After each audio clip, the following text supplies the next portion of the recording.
नमस्कार दोस्तों, मेरा नाम डॉक्टर नोवेश। आज का जो मैं टॉपिक लेके आया हूँ वो आपके वचन के संदर्भ में है और उसमें फिर एक पेशेवर अगर लेते हैं उसमें तो वो है प्रवाहिका। ये टॉपिक जो है मैंने बहुत सोच समझ के मैं आपसे शेयर कर रहा हूँ, क्योंकि इसमें बहुत ज़्यादा कन्फ्यूजन रहता है कि कोई अजीर्ण की कंडीशन तो नहीं बनी है। उसमें भी आमाजीर्ण है, विदग्धाजीर्ण, विष्टब्धाजीर्ण है, रसशेषाजीर्ण है।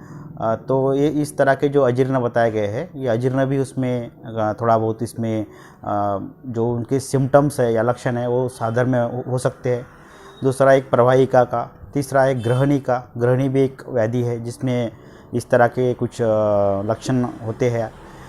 एक व्याधि है अतिसार का। अतिसार में भी इसी तरह के कुछ आगे पीछे लक्षण होते हैं, मेनली कफज अतिसार में। तो और एक व्याधि है उदर व्याधि। उदर में भी इस तरह के कुछ लक्षण आगे पीछे हो सकते हैं। तो हम इतने सारे, मैं आपको डिसीज़ का पहले ही नाम इसलिए लिया हूँ कि ये आपको समझ में आना चाहिए कि आपका कोई अजीर्ण तो नहीं है, या प्रवाहिका तो नहीं है, या अतिसार तो नहीं है, ग्रहणी तो नहीं है, या उदर रोग तो नहीं है। ये सभी अलग अलग चीज़ें हैं, अलग अलग व्याधि है, जिसे बहुत बार जो है कन्फ्यूजन का आता है कि कन्फ्यूज हो जाते हैं सामान्य नागरिक कि क्या हमारे शरीर में हो रहा है। तो यही समझने के लिए मैं आपको आज का टॉपिक मैं ले रहा हूँ, वो है प्रवाहिका का। इसमें मेनली अगर लक्षण जानेंगे तो वो रहता है प्रवाहतो बहुशो, ये वर्ड आ गया, प्रवाहतो बहुशो।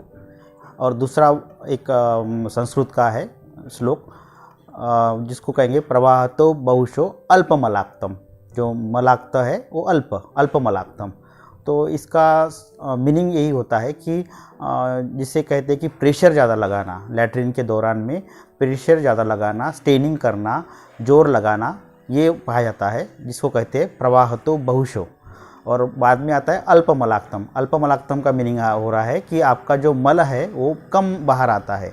तो इसमें ये जो लक्षण है ये आपको समझना है कि इस तरह के लक्षण अगर है आप में, प्रवाहतो बहुशो अल्पमलाक्तम, तो आपके दिमाग में सबसे पहले प्रवाहिका आना चाहिए। प्रवाहिका के जो हम पॉजिटिव फैक्टर कहेंगे कि क्या पॉजिटिव फैक्टर है, इसके लक्षण क्या है और उसकी चिकित्सा क्या है, मैं आपको ये डिटेल में बताऊंगा। तो आपको ये प्रवाहन का क्लियर हो गया कि प्रवाहिका किसे कहते हैं। तो इसमें जो है वर्डिंग जो आते हैं, मेनली हम कहेंगे कि पॉजिटिव फैक्टर में क्या रहेगा। तो पॉजिटिव फैक्टर में अलग अलग तरह के जो है, जैसे अमीबा है, जो आप सिंगल सेल का जिसको प्राणी कहते हैं, जीव कहते हैं। तो अमीबा और शीगेला, जिसे शीगेला करके एक आता है, तो उसमें भी शीगेलोसिस ये होता है। और ये अमीबा है तो इसमें अमीबिक डिसेंट्री। तो ये प्रवाहिका जो हम साधारण में लेते हैं वो डिसेंट्री से लेते हैं। और जो अमीबिक डिसेंट्री रहती है उनमें ज़्यादातर मॉर्निंग में, जैसे सवेरे जैसे उठ जाते हैं और 8-10 बजे तक, तो इस समय में इनको 4-5 घंटे में ही 5-6 बार लैट्रिन को जाना पड़ता है। तो ये अमीबिक डिसेंट्री में। और जो डिसेंट्री दूसरा जो आता है जिसको हम कहेंगे शीगेलोसिस या शीगेला, तो इसमें आता है आपको दिन भर में बहुत बार जाना पड़ता है, जैसे 8-10 बार जा रहे हैं आपको लैट्रिन को। तो इसमें फिर वही रहता है कि आप बहुत ज़्यादा प्रेशर लगा रहे हैं और उसमें फिर मल कम आ रहा है। इसमें भी और लक्षण जैसे रहते हैं कि कहीं पे आम मल जैसा आ जाता है, कहीं फेस आ जाता है, जिसको कहेंगे स्टिकी स्टूल रहता है कुछ। तो इस तरह के स्टूल का जो अपीयरेंस है वो रहता है। आपका जो लोअर एब्डोमेन में पेन रहता है, या फिर लेफ्ट साइडेड लोअर एब्डोमेन जो है, इलियाक रीजन जो है, उसमें पेन रहता है, लंबर रीजन पेन रहता है। तो इस तरह का ये प्रवाहिका में पाया जाता है। प्रवाहिका के जो मरीज़ है या फिर रुग्ण जो है, उनमें फिर खाने की इच्छा बहुत कम हो जाती है, या वो कम खाने में आकृष्ट रहते हैं, या फिर उनको वही जो परेशानी है वो सताती रहती है कि मुझे कहीं और ना ये बीमारी ज़्यादा ना बढ़ जाए। इसलिए उनका फिर खान पान में बहुत जो है ध्यान है कम हो जाता है।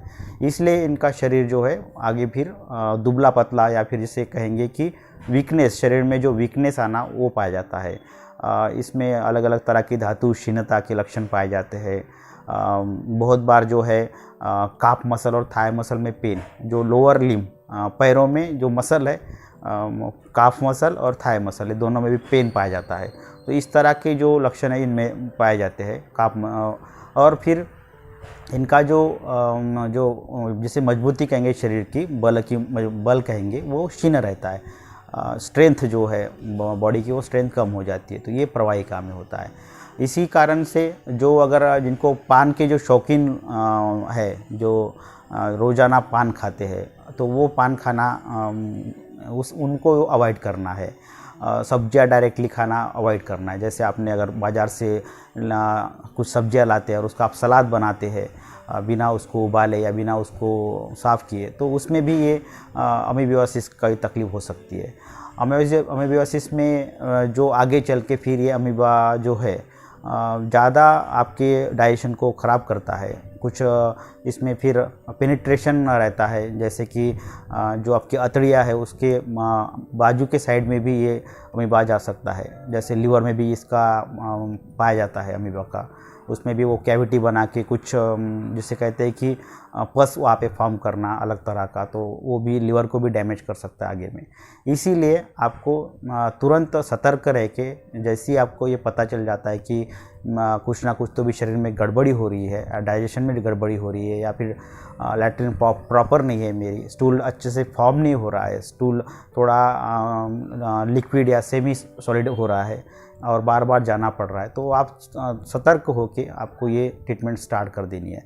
ट्रीटमेंट में पहले तो मैं यही कहूँगा कि निदान परिवर्जन, जो जिस कारण से आपको अमीबियोसिस हुआ है या प्रवाहिका हुआ है या फिर डिसेंट्री हुआ है, ये सभी एक जैसे ही नाम है, डिसेंट्री या प्रवाहिका। तो ये आपको पहले अवॉइड करना है जिस कारण से हो। जैसे अब पान खा रहे हैं आप रोज़ाना, तो वो आपको अवॉइड करना है पान खाना।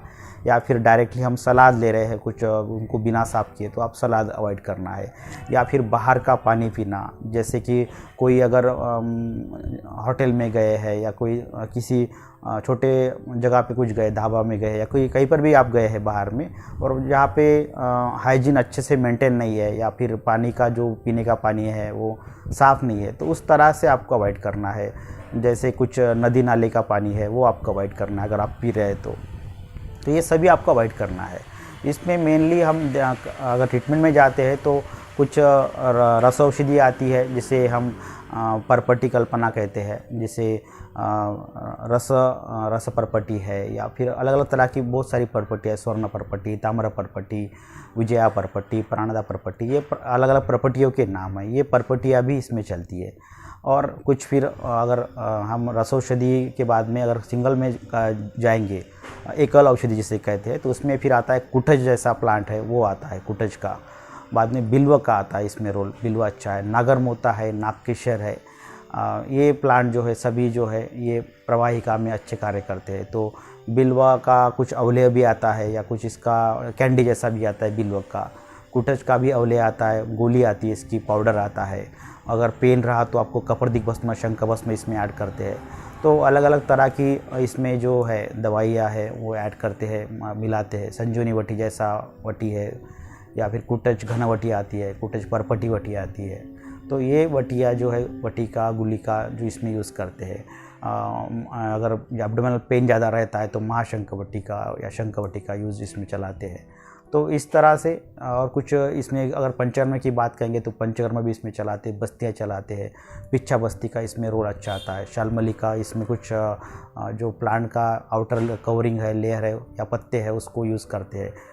शालमली के पत्तों को, या फिर पत्तों के जो डेट रहते हैं उसको यूज़ करते हैं। तो इस तरह के अलग अलग तरह के अपने मेडिसिन रहते हैं। तो ये आपको समझना है ये प्रवाहिका के बारे में। बहुत बार ये प्रवाहिका आईबीएस से भी कुछ लोग जिसे कहते हैं कि कन्फ्यूजन में आ जाते हैं कि ये आईबीएस तो नहीं है। तो आईबीएस जो है वो साइकोसोमैटिक डिसऑर्डर है। मैं ये लास्ट में आपको थोड़ा बता रहा हूँ कि ये आईबीएस का अलग विषय है, प्रवाहिका का अलग विषय है, अजीर्ण अलग है, उदर अलग है, उदर विकार जो है अलग है, ग्रहणी अलग है, अतिसार अलग है। तो ये सब अलग अलग है। इसका कोई आप इसको मिक्स ना करिए, आप इसको प्रॉपर वे से समझिए। और आपको अगर इसकी कोई तकलीफ़ है तो आप अपने नज़दीक के डॉक्टर के पास जाके, जो आयुर्वेद प्रैक्टिस करते हैं, उनके पास जाके आपको ये ट्रीटमेंट चलवानी है। आपको ये खुद से कुछ भी दवाई नहीं लेनी है। मैं सिर्फ आपका नॉलेज बढ़े इस संदर्भ में मैं आपको ये वीडियो जो है वो पोस्ट करते रहता हूँ, आपको बताते रहता हूँ, ताकि आपका एक जनरल कंसेप्ट जो है प्रवाही के बारे में वो क्लियर हो, आयुर्वेद के बारे में क्लियर हो, ताकि आपको ये समझ में आए कि सच में इस व्याधि में आयुर्वेद कारगर साबित होता है। इसीलिए मेरी आपसे विनती है कि आप अपने नज़दीक के प्रैक्टिशनर के पास जाके आप इसको प्रॉपर वे से हैंडल जो है आपके फिजिशियन को कर सकते हैं। वो आपको बताएंगे कि किस तरह से बस्ती का उपयोग करना है, किस तरह शमन चिकित्सा लेनी है, अंदर जो पेट में लेने वाला शमन चिकित्सा, बस्ती जो एनिमा रहता है अलग अलग दवाई का, तो वो उनको डिसाइड करने दीजिए। आप सिर्फ आपको ये समझने के लिए, आपका एक जनरल अवेयरनेस के लिए मैं आपसे ये वीडियो शेयर करते रहता हूँ। आपको अगर ये वीडियो अच्छा लगा तो आप इसको ज़रूर लाइक करिए, शेयर करिए। अगर आपको सही में अगर आयुर्वेद की जानकारी चाहिए, भविष्य में जानकारी चाहिए, तो आप मेरे चैनल को सब्सक्राइब कर सकते हैं। धन्यवाद। जय हिंद, जय आयुर्वेद।